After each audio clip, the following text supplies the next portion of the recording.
Pagbasa mula sa sulat ni Apostol San Pablo sa mga taga-Roma. Ngunit ngayoy nahayag na kung paano pinapawalang sala ng Diyos ang tao. Hindi ito sa pamamagitan ng kautusan. Ang kautusan at ang mga propeta mismo ang nagpapatotoo tungkol dito. Pinapawalang sala ng Diyos ang lahat ng sumasampalataya kay Hesukristo sa pamamagitan ng kanilang pananalig sa Kanya, maging Hudyo man o Hintil. Sapagkat ang lahat ay nagkasala at walang sino mang nakaabot sa kaluwalhatian ng Diyos. Ngunit dahil sa Kanyang kagandaang loob, sila ay pinawalang sala na niya sa pamamagitan ni Kristo Jesus na siyang nagpapalaya sa kanila. Siya ang inialay ng Diyos bilang handog upang sa pamamagitan ng Kanyang dugo ay mapatawad ang kasalanan ng lahat ng sumasampalataya sa Kanya. Ginawa ito ng Diyos upang patunayang siya'y matuwid. Noong unang panahon, nagtimpi siya at ipinagpaumanhin ang mga kasalanang nagawa ng mga tao.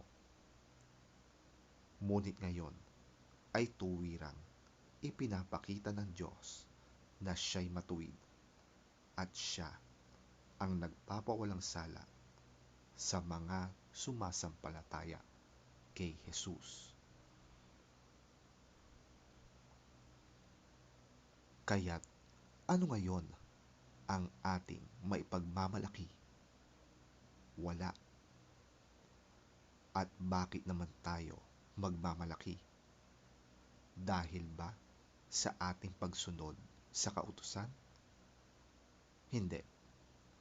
Kundi dahil sa ating pananampalataya kay Kristo. Kung gayon, maliwanag na sa pamamagitan lamang ng pananampalataya, mapapawalang sala ang tao at hindi sa pamamagitan ng pagtupad sa kautusan. Ang Diyos ba'y Diyos lamang ng mga Hudyo? Hindi ba't Diyos din siya ng mga Hintil? Oo, siya'y Diyos din ng mga Hintil, sapagkat iisa lamang ang Diyos. Kapwa niya tatanggapin ang mga Hudyo at mga Hintil dahil sa kanilang pananampalataya sa Kanya.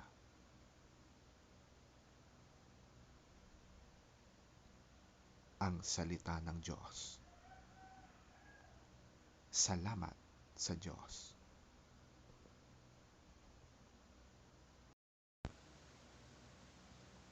Ang mabuting balita ng Panginoon ayon kay San Lucas.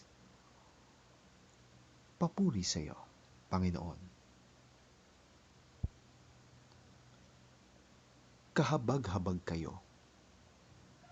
Ipinagpapatayo pa ninyo ng magagarang libingan ang mga propetang pinatay ng inyong mga ninuno.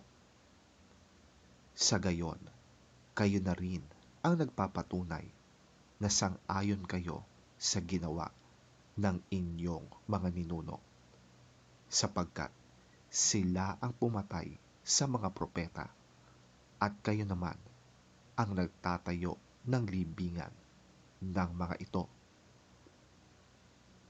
Dahil dito'y sinabi rin ng karunungan ng Diyos, magsusugo ako sa kanila ng mga propeta at mga apostol. Ang ilan ay papatayin nila at ang iba namay uusigin. Sa gayon, pananagutan ninyong mga nabubuhay sa panahong ito ang pagpatay sa lahat ng mga propetang pinatay mula ng likhain ang daigdig, magmula kay Abel hanggang kay Zacarias na pinatay sa pagitan ng dambana at ng templo. Oo, sinasabi ko sa inyo, kayong mga nabubuhay sa panahong ito, mananagot kayo sa kanilang pagkamatay. Kahabag-habag kayo, mga dalubhasa sa kautusan, sapagkat ipinagkakait ninyo ang susi ng kaalaman.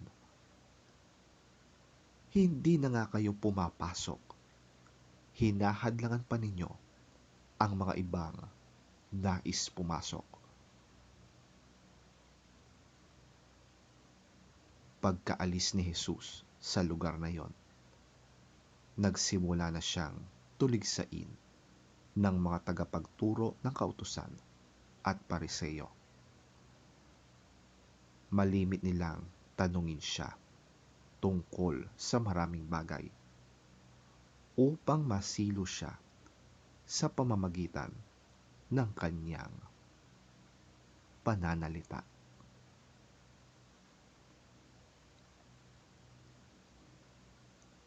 Ang mabuting balita ng ating Panginoon. Pinupuri ka namin, Panginoong Hesukristo.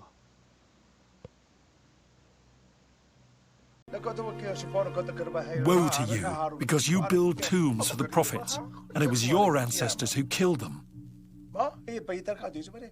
So you testify that you approve of what your ancestors did. They killed the prophets, and you build their tombs.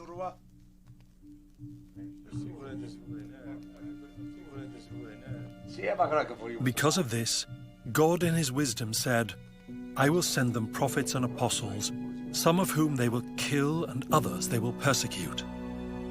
Therefore, this generation will be held responsible for the blood of all the prophets that has been shed since the beginning of the world, from the blood of Abel to the blood of Zechariah, who was killed between the altar and the sanctuary. Yes, I tell you, this generation will be held responsible for it all. Woe to you experts in the law, because you have taken away the key to knowledge. You yourselves have not entered, and you have hindered those who were entering. When Jesus went outside, the Pharisees and the teachers of the law began to oppose him fiercely and to besiege him with questions, waiting to catch him in something he might say.